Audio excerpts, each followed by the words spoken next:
Do you feel like you can't stop sneezing? Do your eyes water uncontrollably? Do you develop an itchy rash when you go outside? Does this meadow make you want to stay inside? Do you have to stay away from furry animals? These symptoms are part of what is commonly known as allergies. This video will consist of two parts. In part 1, we will discuss what an allergy is and how the human body is affected by it. Specifically, we will focus on the most common type of allergy, hay fever. In part 2 of this video, we will discuss a common medication, antihistamines, and its effects to relieve symptoms. Allergies fall under the umbrella of hypersensitivity reactions. For a hypersensitivity reaction to occur, someone's immune system has to have reacted in a way that causes damage. So, an allergy occurs when a person has a negative reaction to common substances found outside of the body, such as pollen, dog hair, mold, and food.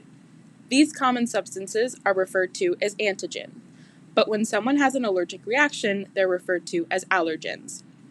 People can be allergic to several different things, but for hay fever, people are generally allergic to pollen, mold, animal hair, or dust.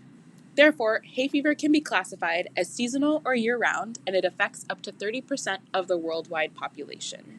Hay fever is a hypersensitivity 1 reaction, which means it is mediated by immunoglobulin E antibodies, or IgE antibodies. When a person inhales or touches these particles, their immune system recognizes them as pathogens. These antigens diffuse across the epithelial tissue with the help of T cells. Once the antigen binds to the helper T cells, usually with the help of a co-stimulatory molecule, it stimulates the activation of eosinophils, a type of white blood cell that degranulates.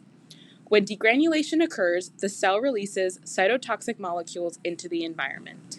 Specifically, plasma cells recognize the pathogens and begin secreting the IgE antibodies. The IgE antibodies then bind to receptors on the surface of mast cells. Once that takes place, the antigens bind to the IgE antibodies. Once everything is bound, the mast cells try to fight the pathogen by releasing pro-inflammatory molecules called mediators. One of the major mediators released is called histamine. Histamine binds to a G-coupled protein receptor, GPCR, called the H1 receptor.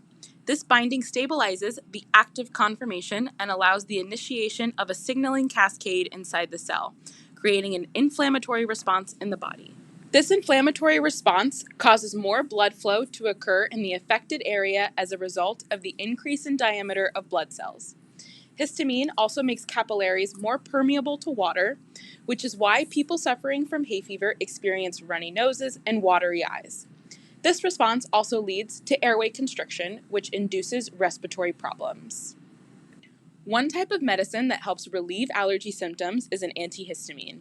Antihistamines are drugs that treat allergy symptoms by blocking the effects of histamines. H1 antihistamines represent the largest class of medications used in the treatment of allergic disease. They bind to H1 receptors on a target tissue and stabilize the inactive conformation. H1 antihistamines can be further divided into the older first-generation agents and the newer second-generation agents.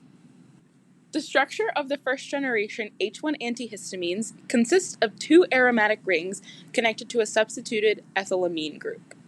Due to this lipophilic structure, first-generation H1 antihistamines can cross the blood-brain barrier and may cause drowsiness, sedation, and potentially impair cognitive function. Also, first-generation H1 antihistamines have relatively poor H1 receptor selectivity. As a result, they may occupy other non-target receptors, which may cause serious side effects. The second generation of H1 antihistamines inhibit allergy-induced inflammation and reduce the production of pro-inflammatory Th2 cytokines such as IL-4 and IL-13, as well as chemokines. They have bulkier and less lipophilic structures. Therefore, they do not cross the blood-brain barrier. Second-generation antihistamines downregulate the expression of membrane receptors at the level of nasal epithelial cells and of the vascular endothelium. They are much more selective for peripheral H1 receptors involved in allergies as opposed to the H1 receptors in the central nervous system. As a result, second-generation antihistamines provide the same allergy symptom relief, but with less side effects such as sedation.